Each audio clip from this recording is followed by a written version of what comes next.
If we haven't met before, as has been mentioned, my name is David Augustine. I'm the campus minister for Reformed University Fellowship, RUF, over at UConn. RUF, if you don't know, is a campus ministry, a Christian campus ministry that's seeking to reach students for Christ and equip them to serve, seeking to care for the college campus, the students there. It's sort of like the official college ministry of this denomination, the Presbyterian Church in America. So I'm a pastor in that denomination, in this denomination. And really love doing that work, and students that are here, really glad that you're here. And if anyone has any questions about the ministry, I would love to talk more about it. But a lot of you have already heard me talk a lot about it, so you probably don't need to. But always glad to talk more. And if you're here new, whether you're a student or just someone checking out PCC for the first time, we're really glad that you're here. And if you don't know when to stand or sit or kneel, and if you've never used a hymnal before and you don't know how to read the music or whatever, that's okay. You could sit the whole time and not sing at all, and we would still be glad that you're here. And you're doing great. So now you're through that. You just have one more song to go.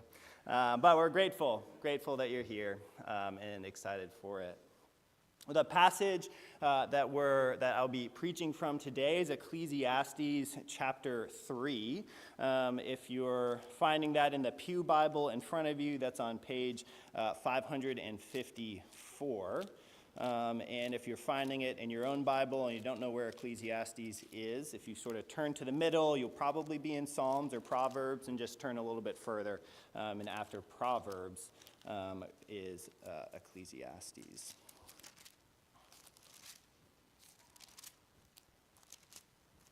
To hear this from Ecclesiastes chapter 3, verses 1 through 15, and then I'll pray for our time with the Word.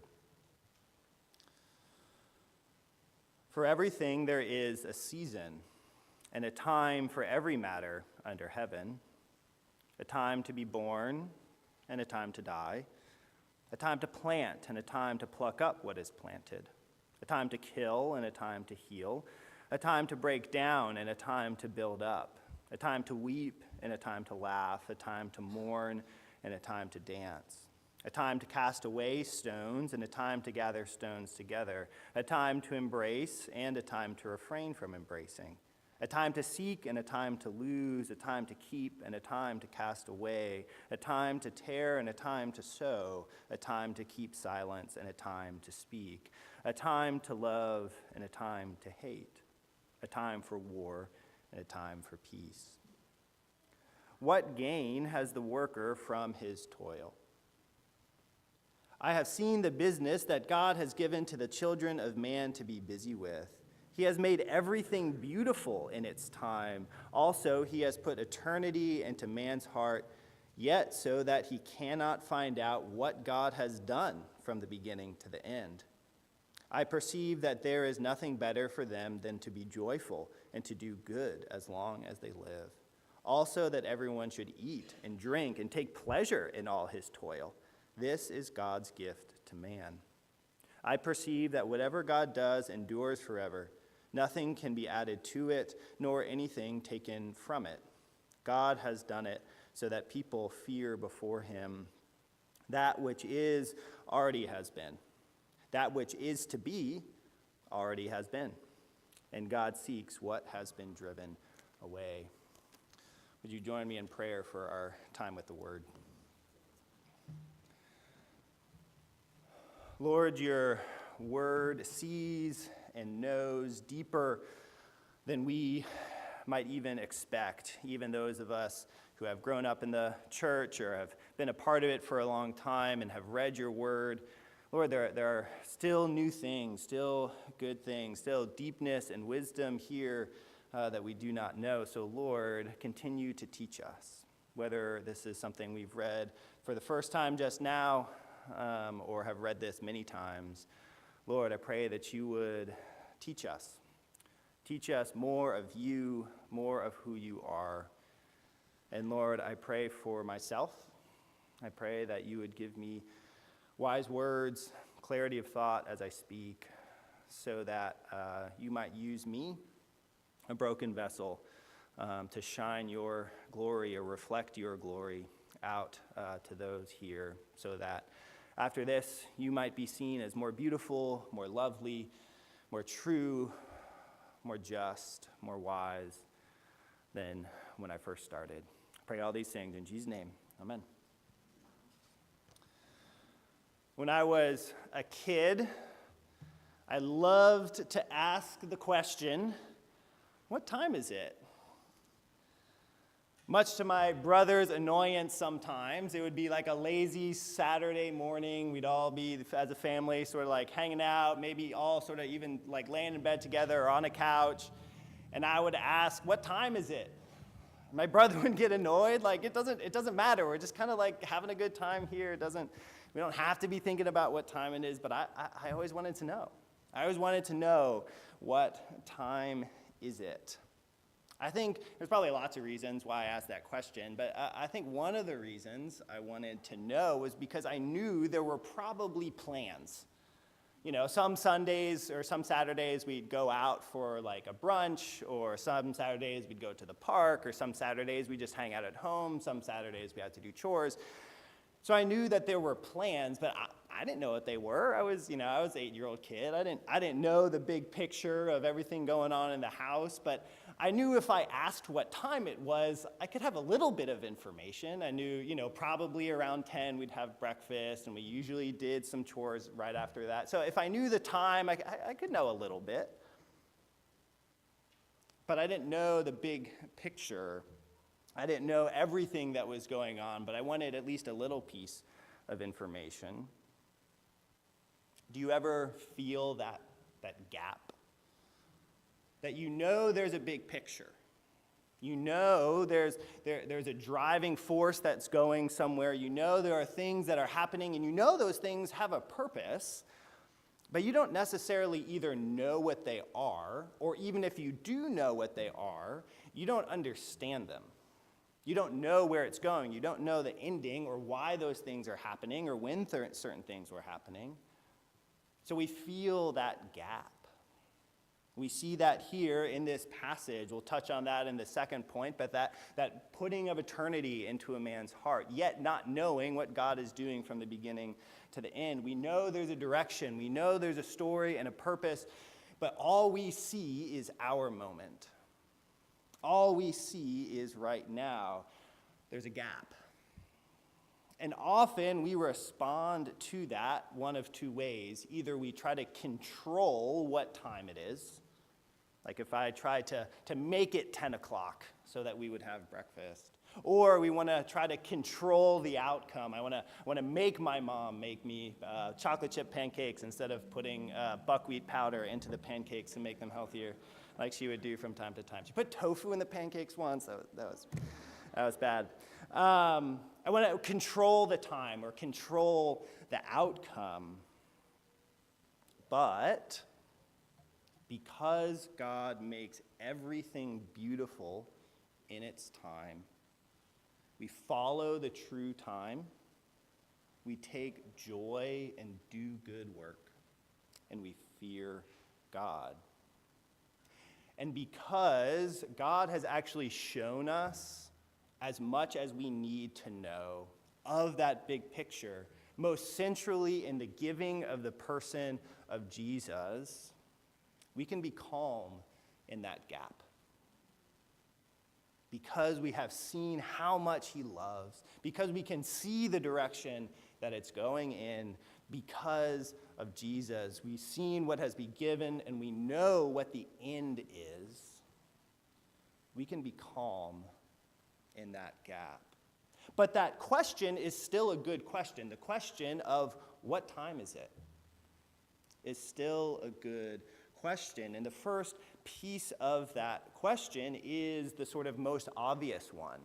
That's discerning, figuring out what time it is.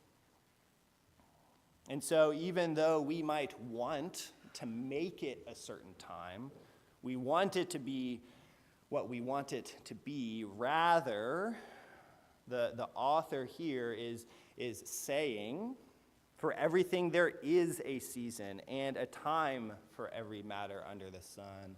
Not saying make it that season, but rather observing what season it already is. And so I'm just going to run through these really quickly. If you want to sort of dive into any of the meaning of like what mourning or the stones, that's a kind of confusing one, feel free to come up to me after, and I'm happy to talk about it, but I'm just going to move through this kind of list quickly. But consider, as you're hearing these different things, what's maybe one that fits with the season you're in right now, or one maybe close to or adjacent the time that you're in, as we're in this both season shift from summer into fall, but also for many of us, like myself, a shift from no school into school. What's maybe something that fits for you here? So first, a time to be born and a time to die, a time that life begins sort of naturally, life beginning, and a time that life sort of naturally comes to an end, as currently occurs in the world as we know it now. A time to intentionally start life of planting, and a time when that thing is grown, when the result of what you wanted from the planting is done and it's plucked up. A time of intentionally ending life, a time to kill. Note the word in Hebrew here is not the word for murder. This word is sometimes used for sort of unauthorized killing, but it's often used for simply the intentional ending of life, like we might kill an animal in order to eat it. So a time to intentionally end life, and a time to heal, a time to intentionally restore and bring restoration towards a living thing. A time to break down, a time to build up. Frequently in the ancient Near East, houses would be severely damaged. So is it a time of we need to fix the broken thing, this object likely, or is it a time that we need to sort of break it down and start anew? A time to weep and laugh, a time to mourn and dance. Those first two are our initial reaction to the thing. We might immediately weep or immediately laugh, and we're seeking to respond well, responding as God would respond. What does God weep over? What does God take joy over? And mourning and dancing, likely referring to sort of the cultural sort of structured response. We mourn in a certain way here in the U.S. versus other countries. So do we set up a mourning for this? Or do we set up a dancing, a celebration, a party for this? The cast away stones, gather stones is likely an idiom that the exact meaning of, in terms of like what is the cultural reference, has been lost to time. We could make guesses. I could talk for a long time about what some possibilities are, but the likely sort of meaning behind it is that there's a process. There's a process that we follow in order to get a desired outcome. And what point in the process are we in for what we're seeking to achieve? And living into that point of the process. A time to embrace and refrain from embracing. There are times where we're close, we're nearby physically one another, whether that's just being around each other or giving a hug or a kiss, and a time where we may want to step away for a certain reason. A time to seek, lose, keep, cast away, referring to the physical objects in our life. We have lots of things, lots of stuff, and there's an infinite amount of possibilities of what we could do with the stuff that we have. But we discern what is the proper use of what we have right now. How can we use what we have for good? And I'll touch on the good work aspect in a little bit, where the author talks about being joyful and doing good. But how can we use those things that we have, the objects that we have in this current time? Time to tear and sow? Is it a time to bring pieces together? Or is it a time to maybe split things apart and I'll use this over here and this over here? Or should I try to bring everything back together into one thing? Or is it a time to let the pieces be in different places? Time to keep silence and a time to speak? Should I wait and listen, gather more information, just step back? Maybe I don't need to be in this situation right now. Should I remove myself, or do I need to observe a little bit more before I then speak? Before I teach, before I encourage, before I correct? There's a time for speaking, a time for silence. A time to love and a time to hate.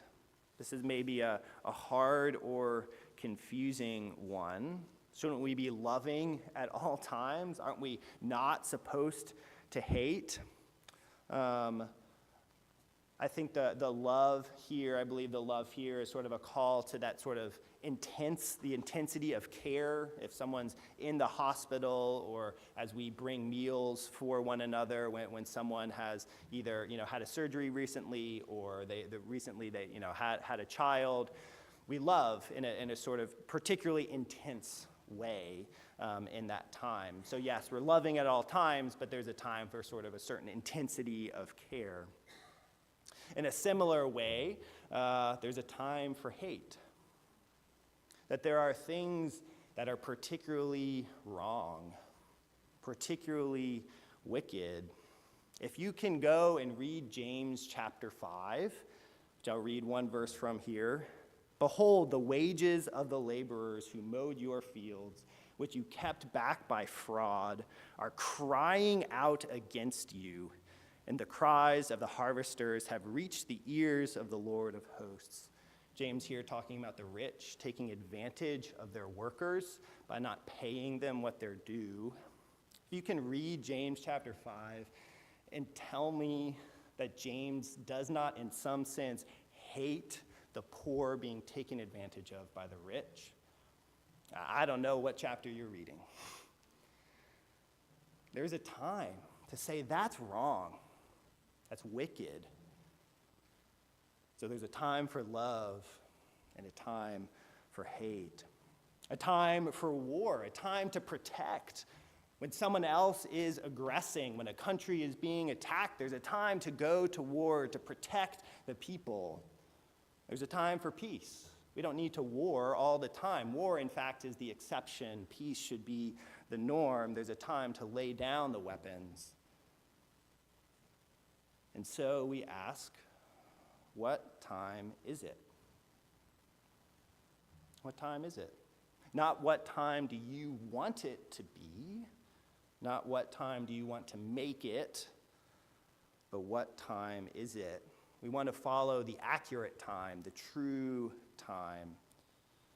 For a long time, there was no centralized keeping of what time it was.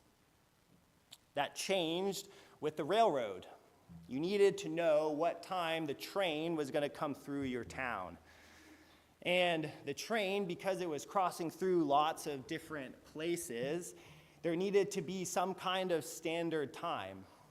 And so that's when sort of time zones and centrally kept time really started to sort of take hold. And so now we have time zones, where if you're here, it's this time. If you're over on the West Coast, it's 3 hours different. And it's all kept centrally by, now it's the atomic clock, which is, we have seconds measured by cesium atoms, I think it is. So very accurate. There's a agreed upon time all around the world. There's an accurate time. Like needing accurate times for trains, we need to know the accurate time, the true time for our lives, so that we can make the right sort of contextual decision. Is it a time to break down? Is it a time to weep? Is it a time to dance? Is it a time to seek? Is it a time to lose? We need to know what time it is so that we can know what the right action is. And so, what time is it for you? It can be hard to know, so I encourage you to talk to people in your life who know you well, who know the situation in your life. This is also a wisdom question. And so I encourage you to read Proverbs. Seek to be more wise. Go to the Bible. Increase your wisdom so that you might be able to discern what time it is. Talk to people who have been through similar things. They can give you advice for recognizing the time or what to do in that time. And I'll ask one more time, what's one thing in this list that maybe sticks out as maybe that's the time that I'm in? But that question, what time is it, implies another question. What do we do when we know? Because sometimes we even recognize what time it is, but we either don't want to live by that time, or we simply don't know what to do in that time. But because God makes everything beautiful in its time, we take joy and we do good work. In verse 9, the preacher, Solomon, asks this question again that he's asked before in the book, and he will continue to ask throughout the book. What gain has a worker from his toil? What's the point? Why are we doing this? And the toil word even implies some frustration and difficulty in the work. What's the point of this work? What gain has a worker from his toil? And often, as he does, he raises part of the problem that he sees, the frustration that makes that toil. And here's the problem, at least at this point of the book, he's identifying. He, that's God, has made everything beautiful in its time. Also, he has put eternity into man's heart, yet so that he cannot find out what God has done from the beginning to the end. There is a time for everything. God has made everything beautiful in its time. There's a right moment, there's a right season for every action and thing, and God in the right season will make that beautiful and good. And it's clear that this is an intentional care. God is not stepping away. He has not stepped away from creation, and the movements here of the seasons and the time are not random, but rather God is moving it. He's the one overseeing and in control. But as I mentioned at the beginning, there's a frustration here. He has put eternity into man's heart, humanity's heart, yet so that he cannot find out what God has done from the beginning to the end. We see the big picture. We know God is making everything beautiful in its time, and yet we don't know. We don't know when a certain thing will become beautiful, when it will be the right time for this or that. And sometimes we're left with more questions than answers about that big picture. But he answers his own frustration, as he, again, often does. He never gives a full answer until the very end of the book, but he gives these little nuggets of wisdom along the way. I perceive there is nothing better for them, that's sort of people, humanity, than to be joyful and to do good as long as they live. Also, that everyone should eat and drink and take pleasure in all his toil. This is God's gift to man, or humanity. Here's the good news. We don't have to know. Knowing the reason why for everything is not necessary for having joy and doing good work. Might be nice sometimes. We might like it, but it's not required. You can still take joy in the good things of this world. You can enjoy good food. You can spend time with friends, laugh, enjoy one another, have good conversation. You can go out into nature and say, look at this world that God has made. Look at how wonderful and marvelous it is. Whatever it is that gives you joy in this world, Go and enjoy it. You don't need to know all of the reasons why. You don't need to know what the future will bring or why certain things are happening in order to enjoy those things. Take joy. Those are good gifts from God. God made creation good. And yes, it is distorted and marred by the fall and sin, and it's not the way that it should be, but creation is good. It's there to be enjoyed. Go and enjoy it well and rightly. And then do good. It's also not necessary to know the end of it all, to know all the reasons why all the things are happening in order to know what is loving and good right now. We can still be honest and faithful and kind and gentle in the work that we do right now. So that's sort of the manner that we're doing our work in. It's the way that we do it. Or in choosing the work that we do. If we're in a season of deciding, I'll do this or do that. Finding work that serves others or perhaps that protects the vulnerable. Whatever it might be, we can choose work that's doing good as well as being good in the work that we're doing. Do good. Take joy. We don't need to know everything, know all the whys and the hows and the whens in order to take joy and do good. For a number of different reasons, classroom reservations for our large group meeting as well as some other stuff are particularly hard to deal with in the UConn administration for the first 3 weeks of the semester. And I can sort of reason as to why they have made some of the decisions that they have and why that makes our lives a little bit more difficult on campus with RUF. But ultimately, I don't know why. There's this gap. There's a gap. I don't know the big picture, all the workings on inside the UConn administration. I'm trying to trust that they are making wise decisions and the decisions that they're making are good. But I don't understand it. I don't know it. But that sort of lack of knowledge of why they're doing that and making our lives, just a little bit harder, doesn't stop me from taking joy, from enjoying the food that I eat in the student union or having fun with students or relaxing on the porch in the evening. And it doesn't stop me from doing good work, from having good conversations with people, from preaching the word, from doing good work. And so, like me dealing with the confusingness of an administration that I don't understand, how can you continue to take joy? Where can you continue to do good?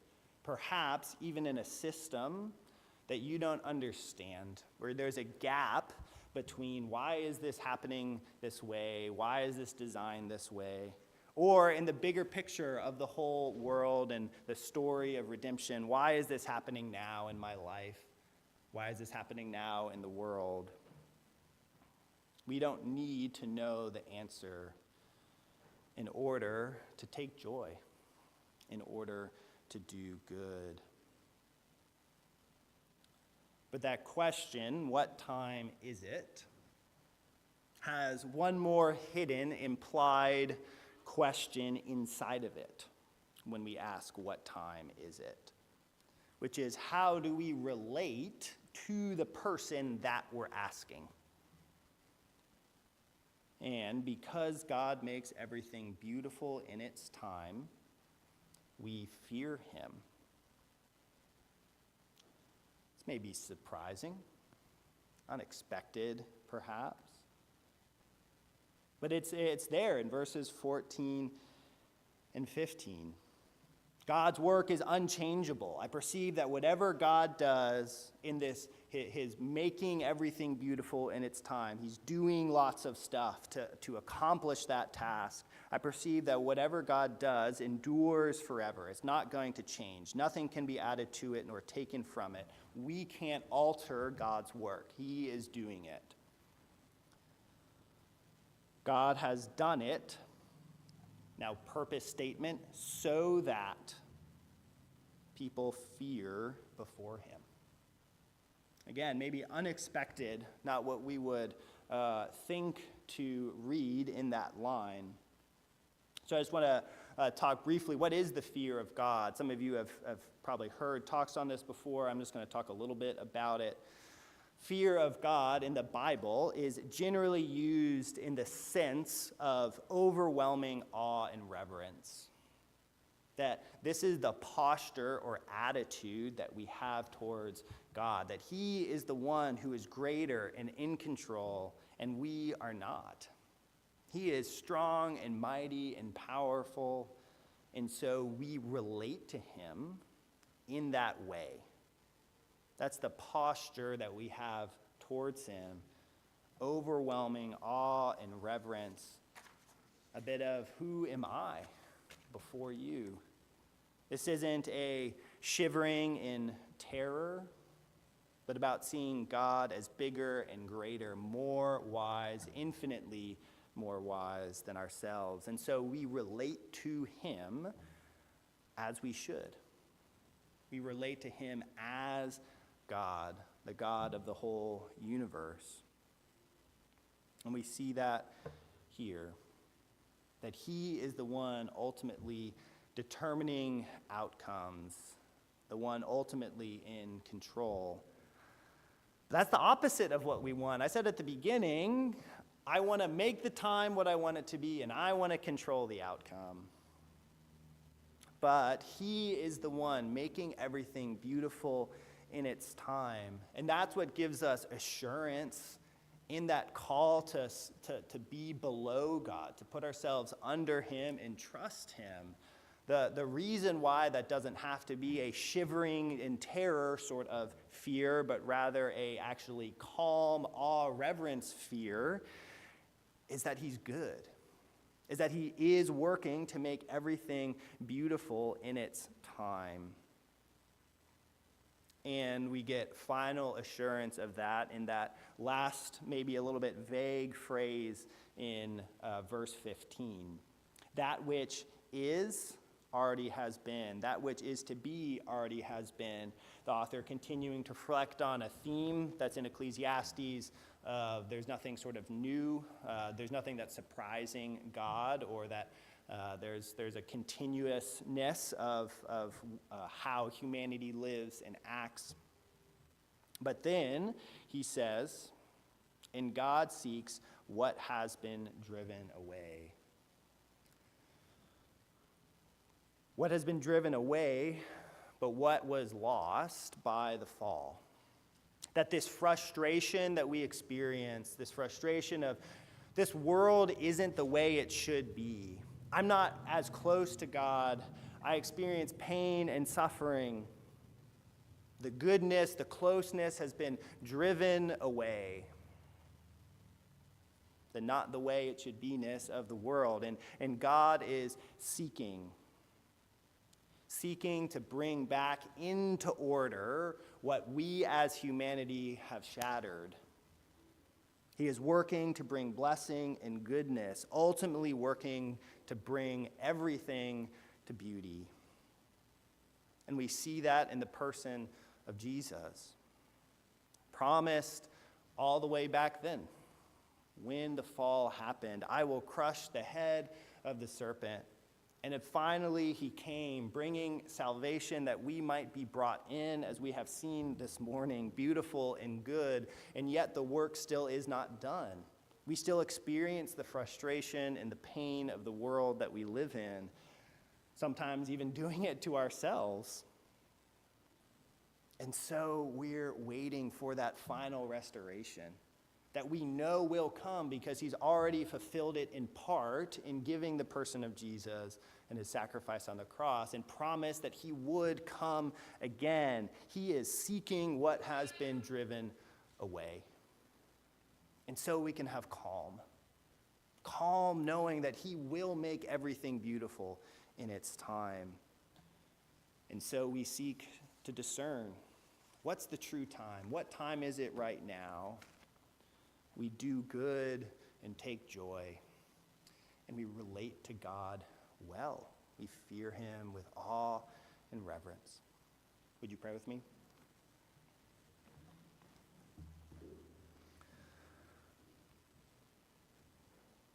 Lord, you are good. Lord, thank you that you do not leave us alone, but you give us yourself, and you give us your word. Lord, I pray that as we go out from here, as we finish worship, Lord, that we would